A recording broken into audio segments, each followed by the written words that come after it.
एक खूबसूरत गांव था जहां हरे भरे खेत, ऊंचे दरख्त और मिट्टी के सादा घर थे और लोग सुकून और मोहब्बत से अपनी जिंदगी गुजारते थे। इसी गांव में एक प्यारा सा लड़का रहता था जिसका नाम छोटू था और उसका सबसे अच्छा दोस्त एक ताकतवर मगर नर्म दिल बैल मोटू था।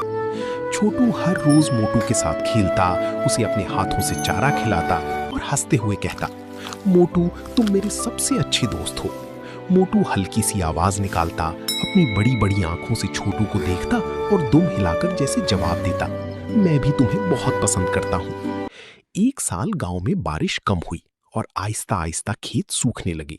जमीन में दरारें पड़ गईं और गांव वाले परेशान हो गए। इसी परेशानी में छोटू के घर के हालात भी खराब होने लगे। एक शाम जब छोटू घर वापस आया तो उसने देखा कि उसके वालिद बिस्तर पर लेटे हैं, कमजोर और बीमार, और उसकी माँ उनके पास बैठी फिक्रमंद चेहरे के साथ उनकी देखभाल कर रही है। छोटू खामोशी से आकर उनके पास बैठ गया और आहिस्ता से पूछा, अम्मा, अब्बू को क्या हुआ? वो इतनी कमजोर क्यों लग रही हैं? माँ ने उसके सर पर हाथ रखा और धीमी आवाज में कहा, बेटा, तुम्हारे अब्बू कई दिनों से बीमार हैं।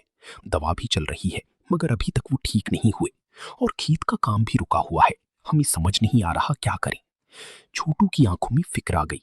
उसने अपने वालिद का हाथ पकड़ा और बोला, अब्बू आप फिक्र ना करें, मैं आपको ठीक कर दूंगा और खेत भी संभाल लूंगा। माँ ने हल्की सी मुस्कुराहट के साथ कहा, बेटा ये काम आसान नहीं है, तुम अभी छोटी हो। छोटू ने मजबूत लहजे में जवाब, मेरे साथ मोटू है, हम दोनों मिलकर सब कर लेंगे। अगली सुबह छोटू मोटू के पास गया, उसके गले को प्यार से थपथपाया और बोला, मोटू हमें आज से ज्यादा मेहनत करनी होगी। अब्बू बीमार हैं, हमें उनके लिए सब ठीक करना है।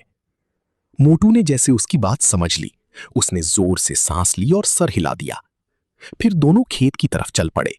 छोटू ने हल पकड़ा और मोटू ने पूरी ताकत से उसे खींचना शुरू किया।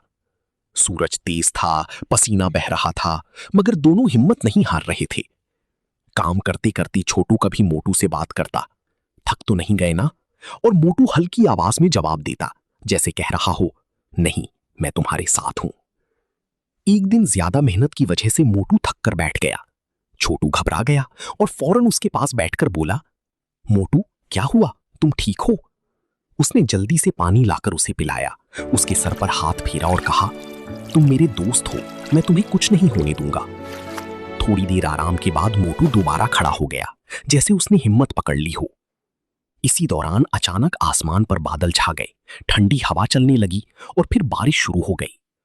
छोटू ने खुशी से आसमान की तरफ देखा और बोला, देखो मोटू, हमारी मेहनत रंग ले आई। गांव वाले भी खुशी से झूम उठे। बारिश से खेत दोबारा जिंदा हो गए और कुछ ही दिनों में हरियाली लौट आई।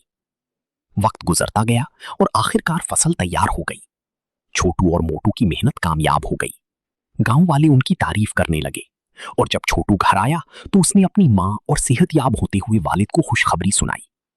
आखिर में छोटू ने मोटू को गले लगाकर खुशी से कहा, मोटू हम जीत गए। और उसने सीखा कि हिम्मत, मेहनत और सच्ची दोस्ती से हर मुश्किल को आसान बनाया जा सकता है।